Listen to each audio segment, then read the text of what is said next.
Mm-hmm. Did you ever spend any time in Castro Valley with Cliff? At his apartment, yeah. Okay. I would pick him up and take him places sometimes when that Volkswagen wasn't working or something. The duct tape came off. Yeah. About any interactions with Ray or Jan? Oh yeah, man. Great. So Ray would see me coming, right? And he'd look and he'd stop, get down like this, and he goes, "Hello there, old Danny R."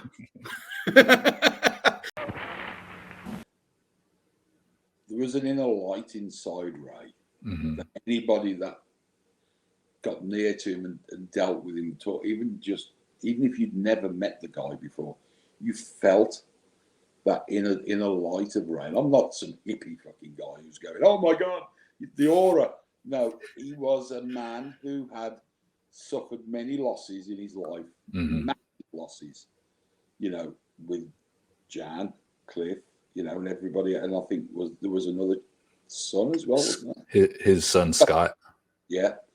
I mean, for a man that had lost so much of his family, to even be able to raise a smile, you would think that you would be so scarred from all those events.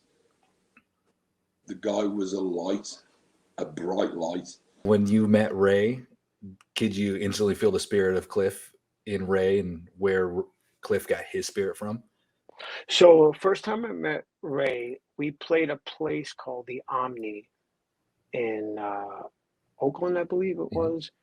And Cliff's dad, Ray, came down to the show and was with us on the bus afterwards, hanging out with us. And he was the nicest man you'd ever want to meet. And you could just see like the lineage, just a nice guy. Like Cliff, same kind of demeanor. And then throughout the years, I would see him too. He would come to the shows, and the last time I saw him was at the Murder in the Front Row premiere in San Francisco at the Kabuki. That was the last time I saw him. Security who stopped him, I mean, it used to infuriate me. Anybody messing with Ray, you better look out, because he comes with a lot of friends, I always loved him being around. It's sad he's gone, but bless him, he lived a very long life and a very full life. And you would never know his age. He's in his 90s. We got him chairs. We always wanted to make him mega comfortable. Wherever he came to see Metallica, he knew just come to the front of his desk and he could sit there, and we would make sure he had a seat. He could always do whatever. But he was such a warm person. I was gutted when Ray passed. I mean, I knew it would be inevitable. How old was he? 94? Yeah, mid-90s. He was definitely. I mean, he might have even been a bit older than 94. But loved by so many. You saw it, the kids who all wanted to talk to Ray. And, you think about, I'm 63. And trust me, if you want to talk to anybody at 94 or whatever in your 90s and have people roaring at you and and he took that just cool as a cucumber, would talk to all of them and would stand there until he'd spoke to everybody who wanted to speak to him. And it's the same light that Cliff had as well. They would have, obviously it was his son. So that they both had this, I don't know, there was an extra dimension to the way they were. And, Ray, he felt like your granddad. It's like he was your personal granddad. Anybody that dealt with Ray felt like, yeah, he could be my granddad, this guy. I thought the world of Ray. I really did. And, I'd always look forward to seeing him. I'd want to stay in his presence for as long as I could when he was about. I wanted to be around him. Just because he recharged you. If somebody can be that old and go through such torture in their lives and still maintain that demeanour, what kind of right does anybody else have to be even remotely miserable when he can be that happy? I mean, what's happened to him? Be reminded of it being at a concert where his son should be playing bass on stage and would have been, and he's not because he passed away in a crash, you know, but still be not reminded in a negative sense of it being joyous as to what went on. Every gig he ever came to, he thoroughly enjoyed it. And that's kind of warm. That's a warm feeling, that is. Just what a phenomenal guy. And again, you see how Cliff could be such a great guy because Ray was such a wonderful human being. I'm so happy that he got to see over all these years the success and the influence that Cliff had and to be a part of it. And, you know, he was a part of the 30th anniversary and obviously, you know, the whole thing. So that's Rock and Roll Hall of Fame and everything. Yeah. I mean, absolutely. 100%. Ray was real. And that was Cliff, just a young, much younger version. You know, headstrong, driven, and nice to people. You know, he just didn't ever change. I never saw Ray change. You know, even after all the tortures and whatever, he was still that warm person. And like I've said before, the apple doesn't fall far from the tree. You know, when you meet Ray, you could see where Cliff got a lot of his personality and, you know, roots and stuff was from Ray, you know, the kind of person that Ray was. You know, Cliff was like that too, down to earth, really nice guy, and somebody who you met and you connected with. Like I went to the Metallica 40th anniversary shows last month, and you know, just the amount of kids wearing Cliff shirts, or, you know, and they played Orion, and, you know, Orion to a lot of bands would be a deep cut because it's an instrumental, and but on the third album, you know, but when the band played Orion, the entire arena knew what it was. It wasn't like, you know, they're waiting for Enter Sandman and then that's the only song they know. Like, you know, at least for that show and that crowd, like, you know, Orion was like a big emotional thing. And like, you know, it was pretty amazing. It's always amazing. Yeah, it's always amazing to see, like, you know, when they play Orion or when Robert plays, you know, Anesthesia, because Robert's started playing Cliff solo a little bit and sometimes in shows, and just seeing the reaction to people, because you know how many other bands have like an instrumental on an album, or, you know, a past member did a solo or something, and you know, a lot of newer fans just don't know about it, and it's really cool. Like, at least with Metallica, their fans and the band have managed to like keep his memory alive. Grabbed that torch and brought, you know, Ray out to meet the fans, and they got, you know, a personal contact, because you're right, that there was something so special about Ray that when if you were in a conversation with him, it didn't matter what was going on around. It wasn't like he was trying to get away from you and get to somebody else. It was just you and him, and he gave you that personal, like, open up to the door to his life, and, you know, and his personality, and what a great guy he was, and how proud he was of his son. What I liked about what's been really cool for me, just watching the legacy kind of develop, is it's been genuine. It's like, you know, people see old videos of him and they gravitate towards it, like, for whatever reason. Like, maybe they're not seeing that kind of personality in newer music or whatever, but, you know, it's just, you know, it's really interesting. Like, all these years later, you know, you could show like a 14-year-old kid or something from Cliff Mall, like, you know, the bass solo from Day Under Green or something, and everybody has the same reaction. People saw a video of Cliff and he still looks relevant. Like, that guy could be my next door neighbor or something, you know, or like, you know. So it's just really interesting to me, like, how Cliff's legacy and image is grown, you know, like with this and with everything else. I felt at that time that I wanted to write a letter to Jan and Ray and send them, you know, just to let them know how important Clifford was to me and all my friends in Toronto, Canada. And, you know, I did that and so on. And, you know, for years and years, but it was funny because I talked to Casey just within the last 6 or 8 months, and she told me they kept all those letters. And Oh wow. yeah, and it was that kind of like, wow, you know. Yeah, she said it really helped them get through it, or just be right there for them. Yeah.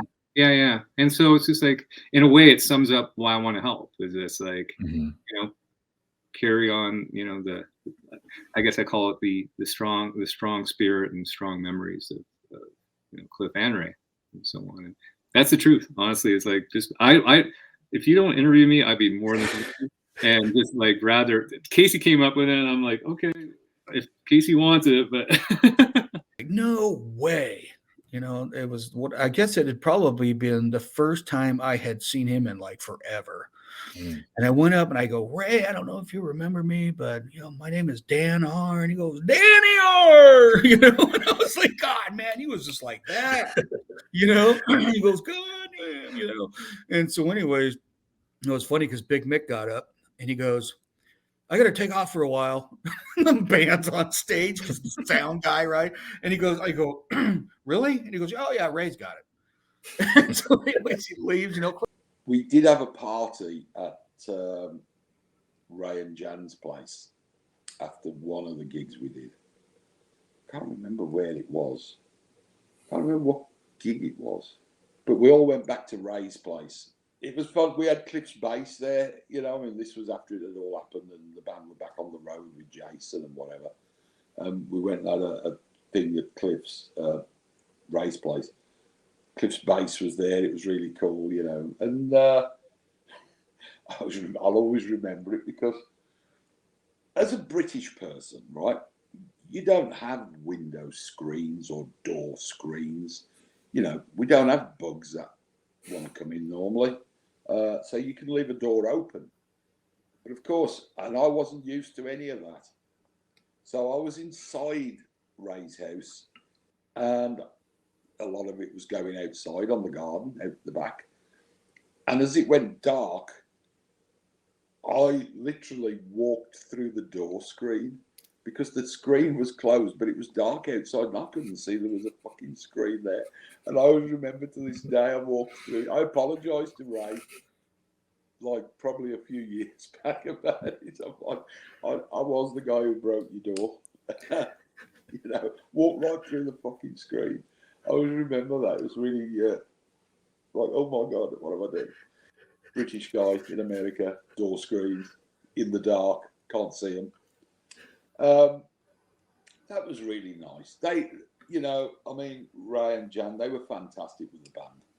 You know, I mean, I could totally see, you know, people being so distraught that it's like, well, I don't want to do this anymore.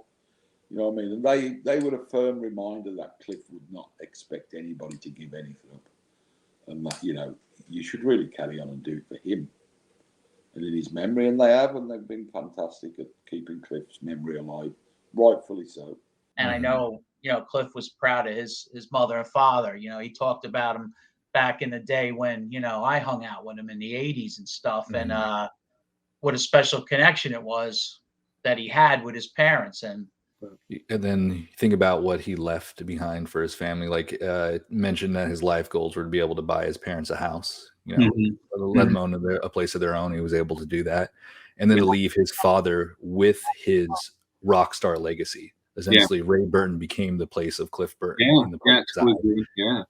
Bless your father with that into into his 90s. Like, that's an amazing thing to be able to take care of your family from beyond the cosmos as well too. So I mean, that dude was on a level of his own, like different kind of guy. And thankfully Ray was able to get out there and become the new hero for us all, right? And I have this memory of briefly meeting Ray and Cliff's mom, and they were both wearing "Metal Up Your Ass" shirts. It struck me that his parents were at the show supporting him, like his first show, and like they weren't just at the show, they were wearing the band's shirt that said "Metal Up Your Ass." Yeah, a nice vulgar shirt with a toilet and a knife.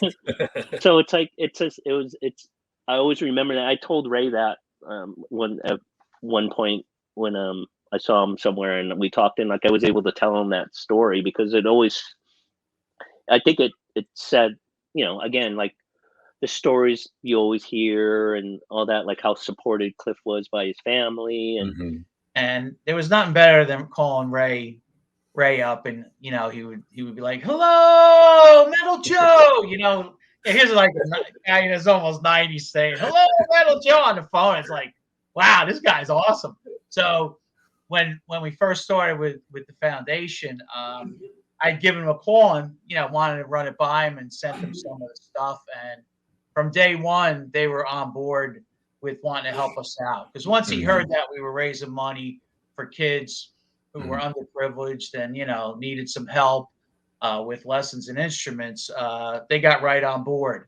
The Old Bridge Militia Foundation is a concept of a bunch of us guys getting back together from the past, and starting to found a 501(c) charity foundation wrapped around music, with giving back to kids with instruments and lessons. And what better way to do that than people that were involved in the music scene in the early metal days. So that's where the whole concept came from, was to give back, to start something that, using our story of being hooked up with Metallica and helping out people like we did, like the whole town and everybody that got on board with the music scene in that era. So we just came up with the idea of doing the Old Bridge Militia Foundation, and no making any money, just everybody trying to help each other out. And by helping out and doing events and stuff, we could raise money for kids that couldn't afford musical instruments and lessons. So that's the whole concept of the foundation. oldbridgemilitia.org. We have a website, OB Militia on Facebook. But if you punch in Old Bridge Militia Foundation, you'll get a search engine, but it's oldbridgemilitia.org is the website. That's so check us out, help us out. And if you're in New Jersey and we're having some kind of a thing, show. Oh, sorry. I'm showing the link that's playing the day of right here on the bottom. There it is. I'm reading down what's in front of me. It says you're in the show. Now it's right there. Yeah, it's so editing magic. Yeah, that would be awesome if they could just check it out. There's great pictures and there's a great story that Rock and Ray wrote in there, and then there's all kinds of information about what we do in our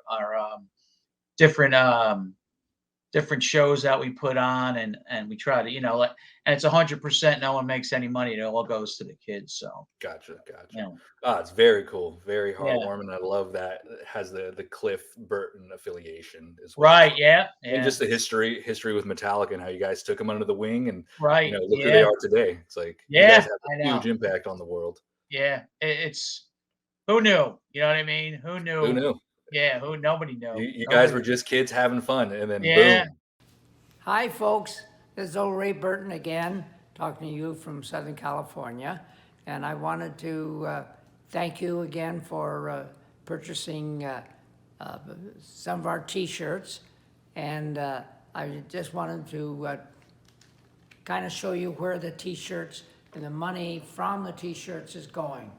And this is one of the organizations, well, there's several of them, but one of the organizations is back in New Jersey, and it's the Old Bridge